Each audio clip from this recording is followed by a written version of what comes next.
Bonjour à tous. Je suis conscient que l'enseignement que je vais donner aujourd'hui sera probablement grinçant pour certains d'entre vous parce qu'ils n'ont pas l'habitude d'entendre ce type d'enseignement.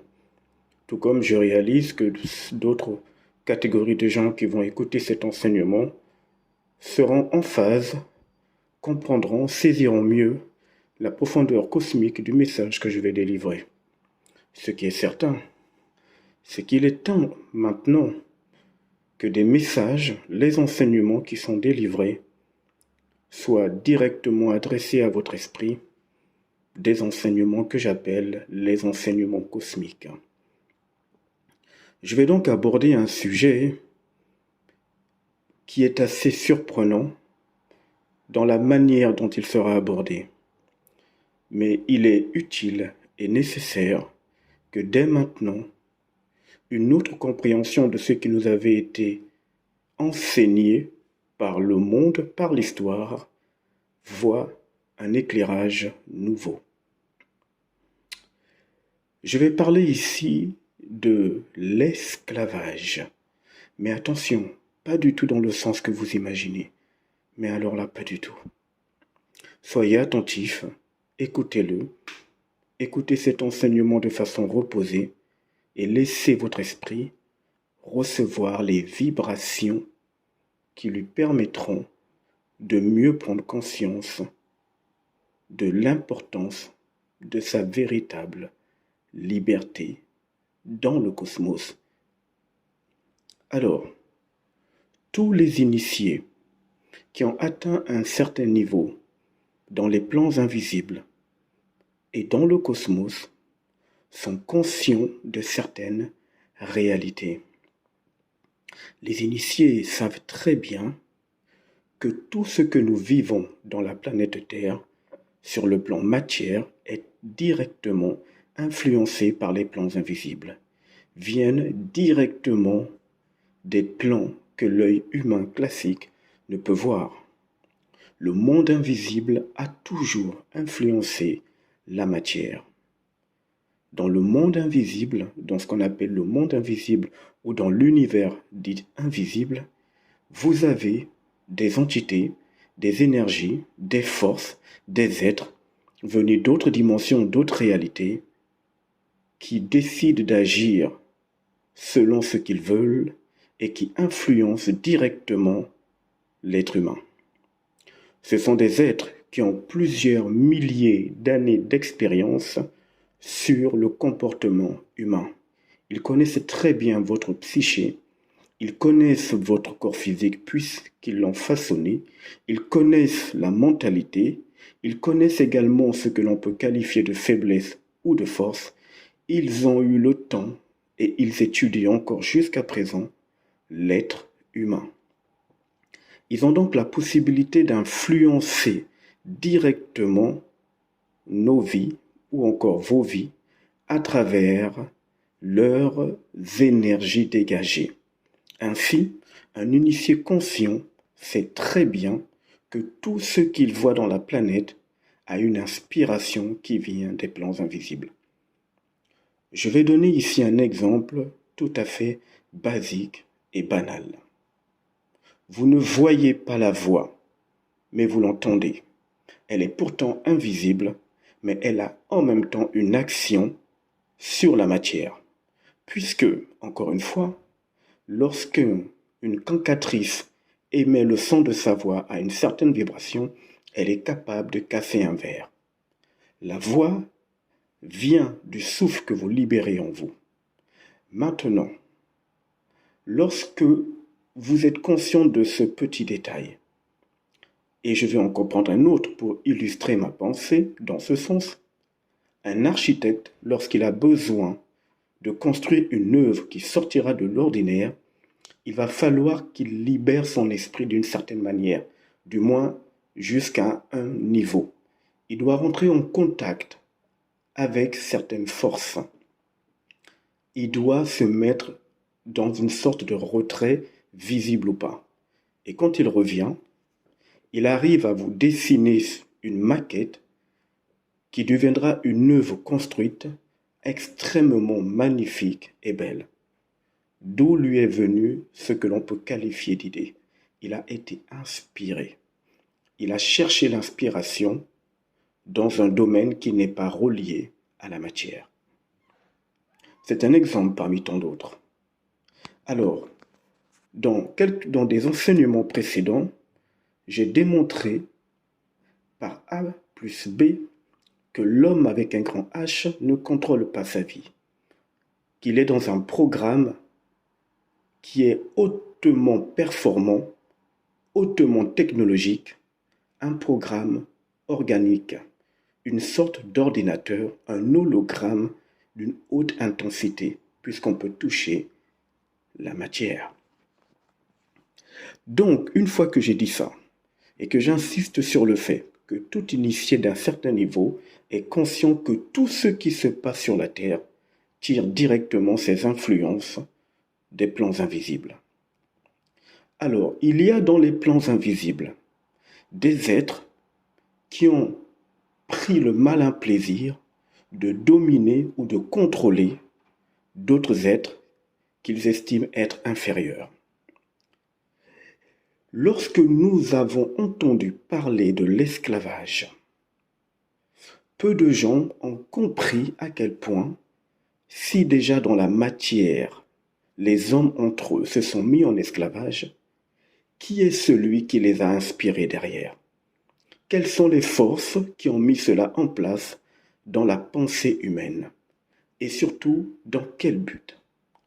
L'esclavage, si elle a été visible dans la planète Terre, c'est parce que forcément dans les plans invisibles, dans d'autres dimensions, dans d'autres réalités, dans des univers qui échappent à la pensée de la science moderne, des êtres pratiquaient déjà cette façon de faire.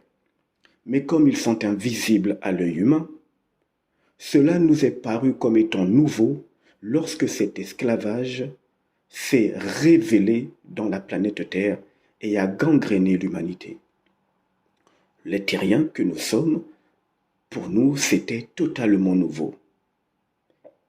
Mais je rappelle que si déjà nous les humains, nous disons qu'il n'y a rien de nouveau sous le soleil et que nous sommes conscients que la planète Terre gravite autour d'un système et est en mouvement dans un univers, comment pouvons-nous croire qu'il y a de la nouveauté entre griffes dans les plans invisibles, dans les plans supérieurs? Il y avait déjà un système d'esclavage qui se mettait en place entre certaines races qui ne sont pas humaines et qui voulaient dominer les autres. Ils ont trouvé un terrain d'entente, un terrain dans lequel ils pouvaient jouer, qui est la planète Terre. Alors, à partir du moment où vous commencez à saisir cette réalité, vous allez donc voir que cet esclavage qu'ils ont inspiré au sein de l'humanité leur a permis de dominer l'humain avec un grand H sur toutes ses formes. Je vais prendre ici un autre petit rappel. À l'époque de cet esclavage qu'a subi l'humanité, souvenez-vous que les esclaves étaient enchaînés les uns aux autres, de sorte que leur chaîne liait leur destinée. S'il arrivait quoi que ce soit à l'un d'entre eux, les autres subiraient également les dégâts, que ce soit moral ou émotionnel ou physique. Si le premier esclave qui était devant, de qui venait la chaîne d'origine, tombait dans un bateau ou dans un endroit, les autres devaient ressentir les effets par vibration qui les liait par la chaîne. Et cela pouvait même aller plus loin. Il suffisait qu'un groupe d'esclaves enchaînés tombe pour que les autres qui étaient également enchaînés tombent aussi. Ils étaient donc unis, mais ce n'était pas une unité qui avait été décidée par chacun d'eux. C'était une unité imposée, une unité de la chaîne, soumise par celui qui les contrôlait. Et donc vous voyez que l'unité n'a pas toujours le sens que vous imaginez. Ils avaient donc une même façon de marcher. Il fallait qu'ils marchent à un certain rythme. Il fallait qu'ils arrivent à se comporter d'une certaine manière, à manger en même temps, à tout faire ensemble, selon les directives de ceux-là qui les prenait en esclavage. Il y avait donc cette unité qui s'imposait à eux. Et je rappelle qu'une chaîne, en tout cas les chaînes à l'époque, ont une couleur qui rappelle un peu la couleur argent. Étrangement, ça nous ramène à une pensée qui rappelle à quel point l'homme est relié également à une sorte de cordon qui est également de couleur argent. Or, je rappelle ici que tout ce qui touche à la matière, tout ce qui touche à la matière, même dans les plans des mystères, détient une couleur. La preuve, c'est que l'âme est reliée au corps à travers le cordon d'argent. Le cordon d'argent est appelé ainsi et a été appelé ainsi dans ce terme d'argent. Or, les chaînes ont une couleur qui s'apparente à l'argent et qui relie les gens vers un certain destin. Quant à l'esprit, quant à la conscience cosmique, quant à l'intelligence cosmique, qui nous qualifie aussi, il n'y a aucune couleur. L'esprit n'a pas de couleur, la conscience n'a pas de couleur, l'intelligence cosmique n'a aucune couleur. Et donc, cette intelligence, cet esprit cosmique que vous êtes, cette conscience cosmique qui vous habite, doit être dans un mouvement de liberté bien réel. Tandis que l'âme, qui est très fortement reliée à la terre et qui est attachée à la chair, qui elle-même, cette chair, est reliée et vient de la terre, vous comprenez donc qu'on vous tient et qu'elle nous tient quelque part. Revenons un tout petit peu sur l'esclavage. Mais avant, je reprends la petite virgule concernant l'âme. Je rappelle ici que tant que l'esprit n'a pas dominé l'âme, ne lui a pas pris la place que l'âme lui a volée, si je peux dire ça ainsi, l'âme n'apporte rien à l'esprit. À partir du moment où l'esprit domine l'âme, l'esprit devient le seul maître à bord du véhicule humain dans toutes ses formes. Alors, maintenant revenons sur l'esclavage et sur les chaînes. Lorsque ces gens étaient enchaînés, eh bien, figurez-vous que, à force d'être enchaînés depuis des centaines d'années, depuis des jours et des semaines et des mois, et des centaines d'années, certains s'étaient finalement accommodés à cette vie, l'ont acceptée et surtout étaient convaincus que de toutes les manières, il n'y avait aucune possibilité de s'en sortir. Les premiers étaient enchaînés physiquement et ils se sont vite rendus compte que c'était difficile de sortir. Quant aux générations qui naissaient, elles avaient d'autres chaînes qui leur étaient directement imposées dans leur énergie, dans leur âme, dans leurs émotions. Ils étaient déjà enchaînés à l'intérieur d'eux avant même de voir les chaînes qu'on leur mettrait par la suite de façon physique sur leurs pieds ou sur leurs mains. Ils étaient donc 2 fois enchaînés, par conséquent 2 fois dominés. Ça devenait donc de plus en plus difficile de se sortir, d'espérer même voir une liberté, de sorte que beaucoup pensaient que cette vie que leurs ancêtres ont toujours connue, qu'ils finiraient ainsi.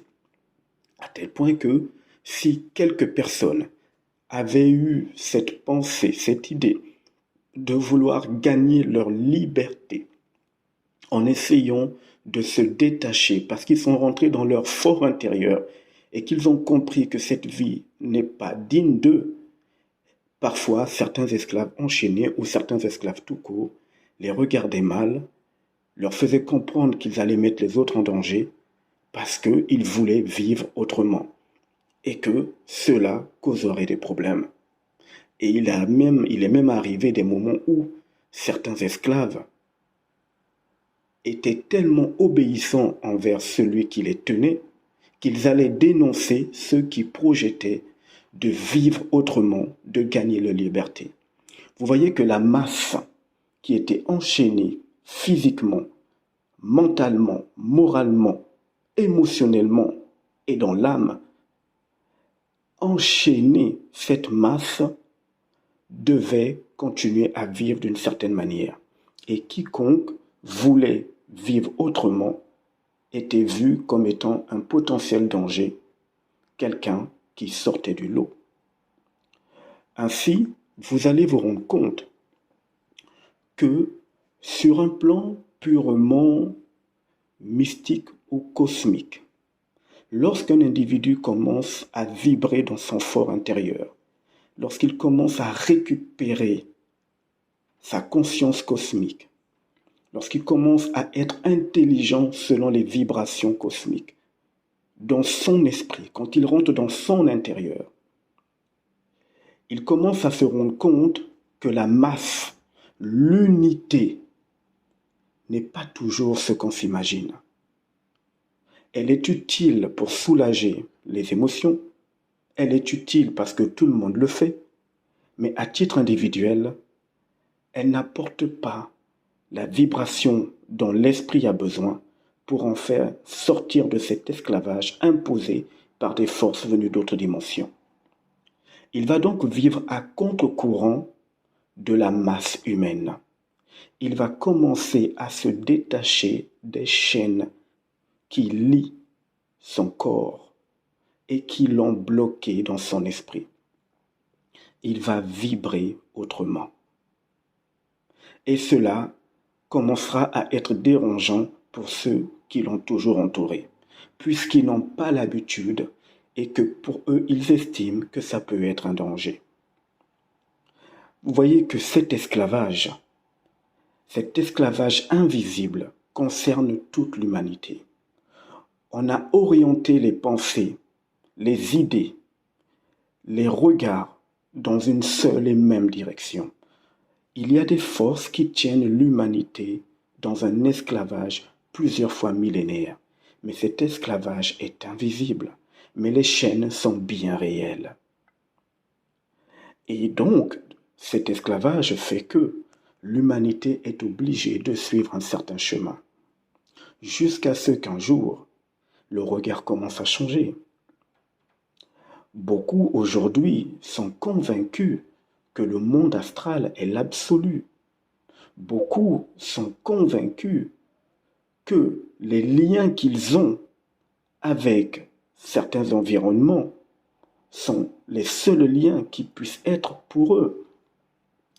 Beaucoup ne sont même pas conscients que, liés par le pouvoir des âmes qui nous ont précédés et qui sont encore présentes en mouvement de façon énergétique, nous sommes bloqués dans une sorte de boucle et que tout ce que nous vivons vient de cette boucle qui est comme une sorte de chaîne. Beaucoup sont bloqués dans le monde astral et donc sont convaincus que c'est le sommet de tout. Beaucoup ont du mal à comprendre qu'au-delà de tout cela, l'esprit doit chercher sa véritable liberté. De même que les chaînes tenaient l'humanité dans ce monde esclavagiste de la matière, de même, la manière dont le mouvement se manifeste aujourd'hui, beaucoup sont bloqués dans le monde des rêves et sont soumis au monde des rêves, étant liés les uns aux autres par la chaîne qu'ils ne voient pas. Il arrive que les gens ne prennent même pas conscience que ceux qu'ils vivent dans le monde des rêves sont des hologrammes imposés à l'humanité et acceptés par l'humanité. Beaucoup ne sont même plus conscients ou ne sont pas conscients que le monde astral n'a pas d'avantage pour l'esprit. Par contre, c'est utile pour l'âme, c'est utile pour les émotions. Sauf qu'encore une fois, tout cela nous relie et nous bloque dans le système terrestre, dans une boucle dans laquelle il est difficile de sortir. Celui donc qui veut vibrer différemment, qui veut vibrer dans son esprit, qui veut commencer à comprendre qui il est de façon cosmique, sera forcément à contre-courant de ce que font les masses et ce qu'il y a dans la masse. Là où les gens trouvaient une importance à s'attacher à certaines lois dite spirituelle ou astrale, lui, il va prendre la décision, non pas en son âme et conscience, comme cela est répandu, et qui est une autre forme de chaîne qui nous a été imposée, mais dans sa conscience et dans son esprit, il va décider de laisser enfin le mouvement total pour que son esprit commence à respirer la liberté.